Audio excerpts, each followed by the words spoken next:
আমন্ত্রণ জানাচ্ছি প্রিয় দর্শক, মানচিত্র নিয়মিত আয়োজন 12ই ফেব্রুয়ারির বিতর্কিত নির্বাচনের ভেতর দিয়ে বিএনপি 2/3 বেশি সংখ্যাগরিষ্ঠতা পেলেও এই প্রশ্নটি উঠেছে যে বিএনপি কেমন ভাবে, কতটা দক্ষতার সাথে সরকার চালাবে, বিএনপি কতদিন ক্ষমতায় থাকতে পারবে।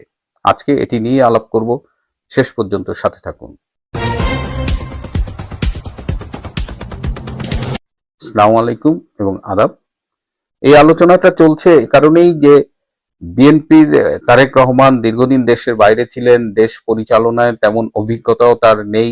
17 বছর দেশের বাইরে থেকে দেশ সম্পর্কে অনেক কিছুই ভেতর থেকে তিনি দেখতে পাননি। সরকার বিরোধী আন্দোলনে কি ছিল গত 17 বছরে সেটাও আপনারা জানেন। তো সভাপতি আলোচনাগুলো উঠছে যে প্রধানমন্ত্রী হিসেবে তারেক রহমান কিভাবে পারফর্ম করবেন, কতটা দক্ষতার সাথে পারফর্ম করবেন, সাফল্যের সম্ভাবনা কতটুকু আছে। আগামী নির্বাচন 5 বছর যদি তারেক রহমান ক্ষমতায় থাকেন, ধরে নিচ্ছি স্বাভাবিকভাবে, তাহলে 5 বছর পরে যে নির্বাচন হবে সেই নির্বাচনের ফলাফল কি হবে, সেই নির্বাচনটি কার অধীনে হবে। আপনারা জানেন যে শেখ হাসিনার সরকারের আমলে বিএনপির একটা দাবি ছিল যে তত্ত্বাবধায়ক সরকারের অধীনে নির্বাচন হতে হবে। শেখ হাসিনার সরকার তত্ত্বাবধায়ক সরকারের অধীনে নির্বাচনী ব্যবস্থাটা বাতিল করে। এটা আদালতের রায়ের মাধ্যমে পরবর্তীতে সংসদের সংশোধনী আনে, পঞ্চদশ সংশোধনী। তো সেইখানে তত্ত্বাবধায়ক সরকার ব্যবস্থা বাতিল করে নির্বাচন কমিশনের অধীনে নির্বাচনের ব্যবস্থা করা হয়। কিন্তু বিএনপি এর বিরুদ্ধে আদালতে গিয়েছিল, বদিউল আলম মজুমদার গিয়েছিলেন, আরো অনেক পার্টি আদালতে গিয়েছিলেন এবং আদালত সবশেষে এই তত্ত্বাবধায়ক সরকার ব্যবস্থাকে ফিরিয়ে আনে, যে তত্ত্বাবধায়ক সরকারের অধীনে নির্বাচন হবে। কিন্তু সম্প্রতি আমরা দেখলাম যে বিএনপির একজন প্রভাবশালী এমপি এবং কেন্দ্রীয় নেতা জয়নাল আবেদীন ফারুক, তিনি বলেছেন যে আগামী নির্বাচনও তারেক রহমানের অধীনে হবে। তাহলে এই যে গত 15 বছর তত্ত্বাবধায়ক সরকারের কথা বলল বিএনপি, ইউনূসের আমলে আদালতে যে হিয়ারিংটা হলো সেখানেও বিএনপি একটা পার্টি ছিল, তাদের পক্ষে লয়ার কথা বললো, মির্জা ফখরুল আলমগীর বিএনপির পক্ষে তিনি পার্টি হয়েছিলেন এই রিটের, এবং সেখানে আদালত রায় দিয়েছেন এবং সবাই ধারণা করছে যে আগামীতে নির্বাচনগুলো তত্ত্বাবধায়ক সরকারের অধীনে হবে। ইউনূসের অধীনে সময় যেসব আলোচনা হয়েছে সেখানে এই তত্ত্বাবধায়ক সরকারের অধীনে নির্বাচনের কথা বলা হয়েছে। কিন্তু আজকে এই জয়নাল আবেদীন ফারুক হঠাৎ কেন বললেন? তাহলে কি যেই লঙ্কায় যায় সেই রাবণ হয়? তাহলে কি বাঙালি একবার ক্ষমতা পেলে সেটি আর ছাড়তে চায় না? আপনাদের 2006 সালের কথা মনে আছে যারা একটু সিনিয়র, যে 2006 সালে তত্ত্বাবধায়ক সরকার ব্যবস্থাকে প্রভাবিত করার জন্য তারেক রহমানরা কি করেছিল। মানে তাদের পছন্দের তত্ত্বাবধায়ক সরকার প্রধান করার জন্য বিচারপতিদের বয়স 2 বছর বাড়িয়েছিল এবং তার ফলে যার প্রধান উপদেষ্টা হবার কথা ছিল, গণ আন্দোলনের মুখে তিনি পিছু হটতে বাধ্য হন এবং তিনি বলেন যে তিনি প্রধান উপদেষ্টা হতে রাজি নয়, এবং এমন প্যাচ লেগেছিল যে এক পর্যায়ে সেই সময় রাষ্ট্রপতি এয়াজউদ্দিন নিজেই নিজেকে প্রধান উপদেষ্টা ঘোষণা করেছিলেন। কিন্তু সেটিও বেশি দিন চলেনি, যার ফলে 2007 সালের 1/11 এসেছিল। হ্যাঁ, তো বিএনপি কিন্তু সেই জয়নাল আবেদিনের কথার মধ্যে দিয়ে কিন্তু আমরা সেই আভাসটা আবার ফিরে পাচ্ছি। এমনও হতে পারে যে জয়নাল আবেদিন তিনি এটি টেস্ট কেস হিসেবে বলে মানুষের প্রতিক্রিয়াটা দেখতে চাচ্ছেন যে আসলে কি ঘটতে যাচ্ছে, মানে এটা বললে মানুষ কিভাবে রিয়াক্ট করে। আর বিএনপির একটা সুবিধা হলো কি, বিএনপি সকালে এক কথা বলে, বিকেলে আরেক কথা বলে, রাতে আরেক কথা বলে। বিএনপির এক নেতা এক কথা বলে, আরেক নেতা আরেক কথা বলে, আরেকজন আরেক কথা বলে। এই যে যেমন পুলিশ হত্যার বিচার হবে কিনা, এই স্বরাষ্ট্রমন্ত্রী বললেন যে পুলিশ হত্যার বিচার হবে। যে একটু এনসিপি জামাত আন্দোলনের সুরে কথা বললো, একটু চড়া সুরে কথা বললো, অমনি তিনি পিছু হাঁটলেন, বললেন পুলিশ হত্যার বিচার করার অবকাশ নেই। কিন্তু বিএনপির নেতারা এখনো বলছে পুলিশ হত্যার বিচার হবে। কিন্তু বাস্তবতা হলো যে পুলিশ হত্যার বিচার করবার মতো হ্যাডম কিংবা নৈতিক অবস্থান কিংবা সাহস কোনোটাই বিএনপির নাই। বিএনপি নিজেই তো পুলিশ হত্যার সাথে জড়িত। তারা তো এই যে সিরাজগঞ্জের যে পুলিশ হত্যা নিয়ে এত আলোচনা, যেখানে একজন গর্ভবতী নারী কনস্টেবলকে পর্যন্ত আগুনে পুড়িয়ে হত্যা করা হয়েছে, সেখানে তো সিরাজগঞ্জের সম্ভবত জেলা সাধারণ সম্পাদক তিনি তো নিজেই স্বীকার করেছেন যে এই থানা পোড়ানো সাথে তারা জড়িত ছিল। তাহলে যদি পুলিশ হত্যার বিচার বিএনপি করতে চায় তাহলে তারা ফেঁসে যাবে। এই সাহস কি বিএনপির আছে? তারা এটা বলে, এর ফলে তারা এই এনসিপি জামাতের উপর একটা প্রেসার ক্রিয়েট করতে চায় যে যাদের যখন এটা দরকার হবে তখন এই কাজ করবে। কিন্তু বিএনপি তো পুলিশ হত্যা বিচার করবে না। ঠিক এখন দেখেন এই তত্ত্বাবধায়ক সরকার ব্যবস্থার জন্য তারা এত কিছু করলো, তারা 2014 এবং 2024 নির্বাচনে অংশগ্রহণ পর্যন্ত করলো না, এবং তারা অংশগ্রহণ না করে নির্বাচনী ব্যবস্থাকে বিতর্কিত করলো, দুর্বল করে দিল। তার ফলে কি হয়েছে, আবার আজকে যখন তারা নির্বাচিত হয়েছে এমন একটা নির্বাচনে যেখানে আওয়ামী লীগকে নির্বাচনে অংশগ্রহণ করতে দেওয়া হয়নি। সুতরাং এই নির্বাচনে তো সাধারণ ভোটাররা ভোট দিতে আসেনি, 20%-এর মতো ভোট কাস্ট হয়েছে। যদিও অফিসিয়ালি এটাকে অনেক বাড়িয়ে দেখানো হচ্ছে 60%, কিন্তু বাস্তবতা তো তারা জানে। তো আজকে জয়নাল আবেদিন ফারুক এটা কি হিসেবে বলে, এবং আমি খুব অবাক হব না যদি বিএনপির আরেকজন নেতা এসে বলে এটা তার ব্যক্তিগত মতামত। কিন্তু না, একটা সোর্স আমাকে ইনশিওর করেছে যে বিএনপি এখন মনে করছে যে আওয়ামী লীগ 15 বছর ক্ষমতায় ছিল, বিএনপি 20 বছর ক্ষমতায় থাকবে। কিন্তু বিএনপি কি 20 বছর ক্ষমতায় থাকার মতো অবস্থানে আছে বা থাকবে? এই যে আওয়ামী লীগ 15 বছর ক্ষমতায় ছিল, হ্যাঁ নির্বাচনী ব্যবস্থা অবশ্যই যেহেতু বিএনপি আসেনি দুর্বল হয়েছে, নির্বাচন নিয়ে বিতর্ক আছে, আলোচনা আছে, কিন্তু 15 বছরে আওয়ামী লীগ কি জোর করে ছিল? আওয়ামী লীগ এই 15 বছরে কি দেশকে কিছুই দেয় নাই? আওয়ামী লীগ বাংলাদেশের মতো একটা দরিদ্র দেশকে কোথায় নিয়ে গিয়েছিল? বিশ্বের উদীয়মান অর্থনীতি, এবং বিশ্বব্যাংক বলেন সারা পৃথিবী তো আওয়ামী লীগের এই শেখ হাসিনা ম্যাজিক নিয়ে আলোচনা করছিল। শেখ হাসিনা ওয়াজ এ রিয়েল ম্যাজিশিয়ান। তিনি বাংলাদেশকে উন্নতির শিখরে নিয়ে গিয়েছিলেন এবং তার একটা ক্লিয়ার রোড ম্যাপ ছিল 2021 সালে তিনি কি অ্যাচিভ করবেন, অ্যান্ড শি অ্যাচিভ দ্যাট। 2030 সালে কি অ্যাচিভ করবেন, 2041 সালে কি অ্যাচিভ করবেন, তার পুরা ক্লিয়ার রোড ম্যাপ ছিল, and she was achieving all the milestones. Tarique Rahman কি সেটা পারবেন? তারেক রহমান এই যে ক্ষমতা নিয়েছেন, এখন তো তার হানিমুন পিরিয়ড চলছে, জাস্ট 1 মাসও হয় নাই, কিন্তু এর মধ্যেই আপনারা যদি দেখেন বাংলাদেশ থেকে যে খবরগুলো পাচ্ছি, মিডিয়ায় আসছে, জিনিসপত্রের দাম কিন্তু অনেক বেড়ে গেছে। ক্ষমতা নিতে না নিতে জিনিসপত্রের দাম অনেক বেড়ে গেছে। এই যে ইরান, ইসরায়েল, আমেরিকার যে যুদ্ধ বা সংঘাত শুরু হয়েছে, এটার যে গ্লোবাল ইম্প্যাক্ট এবং সেটা যে বাংলাদেশে এসে পড়বে, তার ফলে এখানে বাংলাদেশের তেলের দাম বাড়বে, বাংলাদেশে দ্রব্য মূল্যের দাম আরেক দফা বাড়বে। ডক্টর ইনুস যে গোপন বাণিজ্য চুক্তি করে গেলেন আমেরিকার সাথে, তার ফলে গম বলেন, সয়াবিন বলেন, কৃষিজাত পণ্য বলেন, অনেক কিছুই অনেক বেশি দামে, বা এলএনজি বলেন, আমেরিকার কাছ থেকে কিনতে হবে, যেটা বিশ্বের অন্য জায়গায় গেলে আমরা কম দামে কিনতে পারতাম। এর ফলে একটা অর্থনৈতিক চাপ, এটা তিনি কিভাবে সামলাবেন? বিদ্যুৎ খাতে 45,000 কোটি টাকা বকেয়া রেখে গেছে ডক্টর ইউনূস। তিনি বিল টিল দিতেন না, পদ্মা সেতুর টোল তুলছেন, পদ্মা সেতুর ঋণের কিস্তি শোধ করেন। বিদ্যুৎ তিনি আদানির বিল শোধ করেন নাই, অমুকের বিল শোধ করেন নাই, মোট 45,000 কোটি টাকা বকেয়া। এখন বিদ্যুৎ মন্ত্রী অসহায়, বলতেছে ডিজাস্টার ম্যানেজমেন্টের মতো করে চালাতে হবে, বলছে ঋণ করার চেয়ে লোডশেডিং ভালো।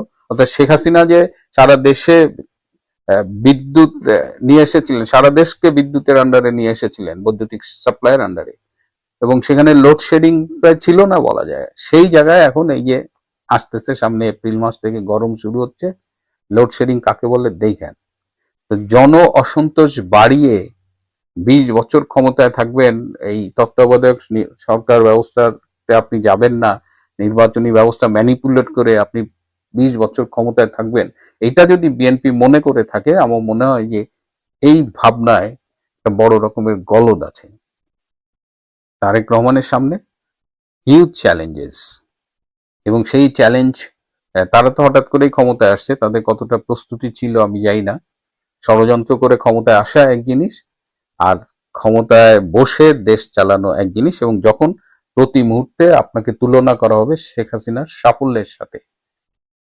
একটা কথা তো আমরা আগে প্রায় শুনি যে আগেই ভালো ছিলাম, আর কথায় কথায় শেখ হাসিনার যে অ্যাচিভমেন্ট, তার পাশে আপনার অ্যাচিভমেন্ট গুলোকে তুলনা করা হবে। এতদিন আমাদের সামনে সেই বিএনপি ক্ষমতাতে গেছে 2006 সালে, গত 20 বছরে শেখ হাসিনা, আওয়ামী লীগ, এটাই ছিল। গত 18 বছর, 2 বছর মাঝখানে 111 গভর্নমেন্ট, বা 17 বছর বা 15 বছরই ধরি, তো শেখ হাসিনা 3টা টার্ম ক্ষমতায় ছিল, তার সাথে কম্পেয়ার করার কিছু ছিল না। এখন শেখ হাসিনাও যেটা বলেছেন যে এখন মানুষ দেখুক তারেক রহমানের সরকার, বিএনপির সরকার। সো এই চ্যালেঞ্জ ফেস করতে হবে এই নির্বাচনী ব্যবস্থা এখনই এই কিভাবে 20 বছর ইঞ্জিনিয়ারিং করে ক্ষমতায় থাকতে হবে এটা ভাবতে হবে না, কারণ বাংলাদেশের মানুষ, এই দেশ, সকালে জোয়ার হয়তো বিকালে ভাটা, বিকালে জোয়ার তো সকালে ভাটা। সো এই জোয়ার ভাটার দেশের মানুষের এরা যে কখন কি করে ফেলবে এটা বোঝা খুব ডিফিকাল্ট। সুতরাং এই যে জয়নাল আবেদিন ফারুক বললেন, এই ব্যাপারে বিএনপির একটা ক্লিয়ার স্ট্যান্ড এখনই আমরা জানতে চাই। আসসালামু আলাইকুম রহমতুল্লাহি ওয়া বারাকাতুহু। সম্মানিত দর্শক, জুলাই এবং আগস্ট 2024 সনে আমাদের দেশে যে সকল নির্মম হত্যাকাণ্ড ঘটেছে, সেই হত্যাকাণ্ডগুলোর মধ্যে যেগুলো ছাত্রলীগ ঘটিয়েছে, যেগুলো পুলিশ ঘটিয়েছে, সেগুলোর বিচার হচ্ছে এবং এটা হতেই হবে। কিন্তু পর্দার আবার উল্টো দিকের কিছু দৃশ্য রয়েছে। সেই দৃশ্যগুলো হলো যে ক্ষমতায় থাকার জন্য আওয়ামী লীগ, ছাত্রলীগ, যুবলীগ এবং সরকারের অনুগত পেটোয়া বাহিনী, সেটা পুলিশ হোক, মিলিটারি হোক, তারপর বিজিবি হোক কিংবা আনসার, ভিডিবি, সকলেই কিন্তু জনগণের উপর জুলুম করেছে, অত্যাচার করেছে। ওই সময়ের যে বিভৎস ঘটনা, বাড়ি থেকে ধরে নিয়ে যাওয়া, জেলে পোড়া, মামলা দেওয়া, মোকদ্দমা দেওয়া, গুলি করা, মেরে ফেলা, গুম করা, সব কিছুই কিন্তু হয়েছে। এবং সেই কাজগুলোর মধ্যে বা সেই কুকর্মগুলোর মধ্যে উল্লেখযোগ্য সংখ্যক কুকর্মের বিচার হচ্ছে, মামলাও হয়েছে এবং অনেকে গ্রেপ্তার বরণ করেছেন। কিন্তু যে বিষয়গুলো আমরা স্বপ্নেও কল্পনা করিনি, এর কারণ হলো এই ধরনের ঘটনা আমাদের দেশে আসলে কখনো ঘটেনি।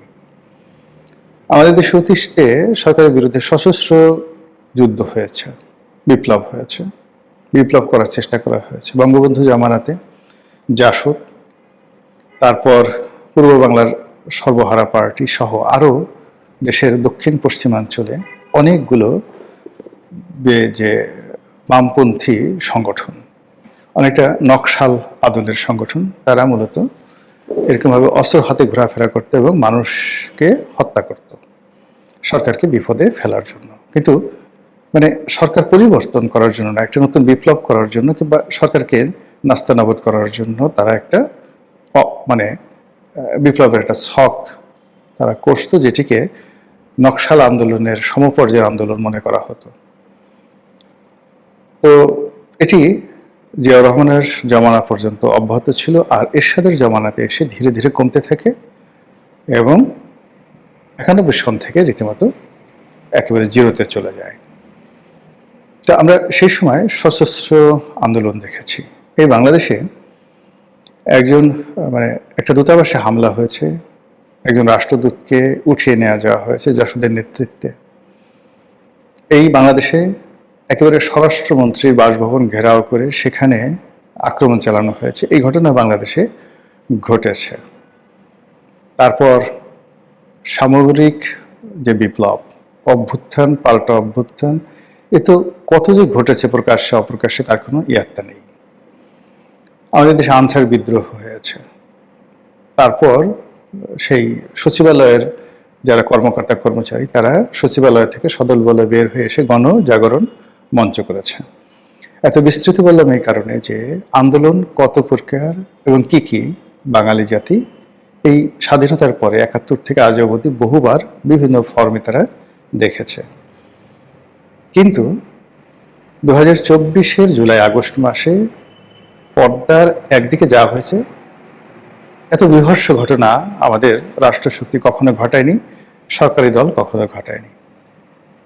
আবার একই সঙ্গে ঠিক জুলাই আগস্ট বিপ্লবের পরে যখন অন্তর্বর্তীকালীন সরকার এলো, আমাদের মোহ কাটতে থাকলো, আমাদের চিন্তা চেতনার দ্বার উন্মুক্ত হতে থাকলো এবং আমরা ভাবতে শুরু করলাম যে এটা কেন হলো, কিভাবে হলো। ঠিক সেই সময়টিতে অনেকগুলো বিষয় সামনে চলে এলো, আমরা দেখতে পেলাম এবং এটি প্রমাণিত। জুলাই এবং আগস্ট বিপ্লবের ওই সময়টিতে অস্ত্রধারী দেশি এবং বিদেশি লোকজন, আবার বলছি অস্ত্রধারী দেশি এবং বিদেশি লোকজন, তারা সরাসরি পুলিশের উপর গুলি ছুঁড়েছে, আইন শৃঙ্খলা রক্ষা বাহিনী সদস্যের উপর গুলি ছুঁড়েছে, তারাই বিভিন্ন সরকারি স্থাপনাগুলোতে আগুন ধরিয়ে দিয়েছে এবং একই সঙ্গে সাধারণ যারা সিভিলিয়ান তাদের উপর নির্বিচারে গুলি চালিয়ে অনেককে হত্যা করেছে। এবং আশ্চর্য ব্যাপার হলো যে অস্ত্র দিয়ে এই হত্যাকাণ্ডগুলো ঘটানো হয়েছে, এগুলো যেন তেন মানের অস্ত্র নয়, সর্বোচ্চ মানের মারণাস্ত্র, যেগুলো যারা সিভিলিয়ান বেসামরিক নাগরিক তাদেরকে এই অস্ত্র দেওয়া হয় না, এবং এই অস্ত্র কোনো অবস্থাতেই বেসামরিক নাগরিকদের হাতে যাওয়ার কথা নয়, যেগুলোকে 7.62 বোরের রাইফেল, এবং এগুলো অটোমেটিক স্বয়ংক্রিয়, এবং এগুলোর মধ্যে যে মেশিন গান, সাবমেশিন গান কিংবা AK-47 মতো মারণাস্ত্র ঠিক এই বোরের গুলি দিয়ে চালিত হয়। তো এই অস্ত্র নিষিদ্ধ, আমাদের দেশে নিষিদ্ধ, পুলিশের কাছে, আর্মির কাছে, অন্যান্য বাহিনীর কাছে এই অস্ত্র রয়েছে সীমিত আকারে। এখন এই অস্ত্র বেসামরিক লোকের কাছে কিভাবে গেল, আর এই অস্ত্র এমন সব লোকের হাতে দেখা গিয়েছে, ব্রিগেডিয়ার সাখাওয়াত যিনি স্বরাষ্ট্র উপদেষ্টার দায়িত্বে ছিলেন, তার ভাষ্য মতে সেই লোকগুলোর চেহারা সুরত আমাদের মতো নয়, অর্থাৎ বাঙালিদের মতো নয়। তাদের মতো, হয়তো আফগানিস্তানের লোকের মতো, হয়তো পাকিস্তানের মতো, হয়তো আমেরিকার মতো, তিনি ডিটেলস বলেননি, কিন্তু তার কাছে সেই ভিডিও ফুটেজগুলো রয়েছে। তো এই বিষয়গুলো নিয়ে আলোচনা হচ্ছে, দিন যত যাচ্ছে আলোচনা বাড়ছে, বিতর্ক বাড়ছে। 2 নম্বর হলো যে পুলিশ যাদেরকে হত্যা করেছে তার কারণে পুলিশের বিরুদ্ধে মামলা হয়েছে, বহু পুলিশ জেলখানাতে, বহু পুলিশ পলাতক, বহু পুলিশ চাকরিচ্যুত হয়েছে, ভালো কথা। কিন্তু পুলিশকে যারা মেরেছে তাদের কি বিচার হবে না? এবং পুলিশ হত্যার মতো যে হত্যাকাণ্ড, এটা এখন একটি ইতিহাসের অংশ হতে পারে না, এটা কোনো অবস্থাতেই দায় মুক্তি পেতে পারে না, এবং এই দায় মুক্তি নিয়ে একটি জাতি কখনো এগোতে পারে না। তো সেই অর্থে গত 17 মাসের যে হানিমুন পিরিয়ড, অর্থাৎ ডক্টর মোহাম্মদ ইউনূস ক্ষমতা আসার পরে প্রথম 3-4 মাস সবাই এটাকে হানিমুন পিরিয়ড মনে করে সরকারকে বিব্রত করেনি। এরপর থেকেই দেশে এবং দেশের বাইরে পুলিশ হত্যার বিচার নিয়ে এবং পুলিশ হত্যাকাণ্ডের তদন্ত নিয়ে নানা রকম কথাবার্তা হচ্ছে। কিন্তু ডক্টর মোহাম্মদ ইউনূসের সরকার বা অন্তর্বর্তীকালীন সরকার এই পুলিশ হত্যাকাণ্ড থেকে শুরু করে ওই সময়টাতে অন্য যে সকল হত্যাকাণ্ড হয়েছে সব ব্যাপারে বিপ্লবীদেরকে, আন্দোলনকারীদেরকে ইন্ডিমিউনিটি দিয়ে, দায় মুক্তি দিয়ে একটি অধ্যাদেশ জারি করেছে। এখন এই অধ্যাদেশ পাশ হবে কি হবে না, থাকবে কি থাকবে না, পুলিশ হত্যার বিচার হবে কি হবে না, এগুলো নিয়ে জোর বিতর্ক চলছে। খোদ সরকারের মধ্যে 2টো গ্রুপ আছে। মির্জা ফখরুল সাহেবের মতো প্রগতিশীল মানুষ যারা আছেন তাদের বক্তব্য হলো যে পুলিশ হত্যার বিচার হতে হবে এবং হবে। অন্যদিকে স্বরাষ্ট্র মন্ত্রণালয়ের দায়িত্বে নিযুক্ত জনাব সালাউদ্দিন সাহেব, যাদের সঙ্গে আন্দোলনকারীদের একটা সম্পর্ক অনেক আগের থেকেই ছিল, অনেক আন্দোলনকারী তারা প্রকাশ্যে বলেছেন যে সালাউদ্দিন সাহেব যখন ভারতে ছিলেন ঠিক সেই সময়টাতে তার সঙ্গে পরামর্শ করে তারা অনেক কাজকর্ম করেছেন। অনেকে বলেছেন যে তারা যে সকল কর্মকাণ্ড করেছেন এই সকল কর্মের পরামর্শ, লজিস্টিক সাপোর্ট এবং অনেক ক্ষেত্রে অর্থনৈতিক সহযোগিতা তারা সালাউদ্দিন সাহেবের কাছ থেকে পেয়েছেন। কারা বলেছেন? এই যে এখন মন্ত্রী পরিষদে অংশগ্রহণ করেছেন বা বিএনপির যে নির্বাচনী জোট, সেই জোটে অংশগ্রহণ করেছেন নুরুল হক নুরু, ভিবি নুরু। তিনি নিজের মুখে এই কথা প্রেসের সামনে বলেছেন। তিনি আরো বলেছেন যে আন্দোলনের, জুলাই আগস্ট আন্দোলনের মাস্টার মাইন্ড জামাত নয়, জুলাই আন্দোলনের মাস্টার মাইন্ড হলেন তারেক রহমান, এবং তারেক রহমান সাহেব তাকে নির্দেশনা দিয়ে, ভিপি নূরকে নির্দেশনা দিয়ে অনেক কাজ ঢাকার শহরে করিয়েছেন, আন্দোলন করিয়েছেন, লড়াই করেছেন, সংগ্রাম করেছেন, এবং ভিপি নূরকে অর্থনৈতিকভাবে তারেক রহমান সাহেব সহযোগিতা করেছেন। একইভাবে ইশরাক হোসেনও এই ভিপি নূরের মাধ্যমে অনেক কাজ করেছেন, পার্থ ও ভিপি নূরকে দিয়ে অনেক কাজ করেছেন। অর্থাৎ এই যে জুলাই আগস্ট বিপ্লব, সেই বিপ্লবের মধ্যে মূলত জামাতের যারা মাস্টার মাইন্ড ছিলেন তারা, নাহিদ, হাসনাত, সার্জিস, তারা তো আছেন, তার সঙ্গে সঙ্গে ভিপি নুরুল হক নুরু অন্যতম গুরুত্বপূর্ণ ব্যক্তি।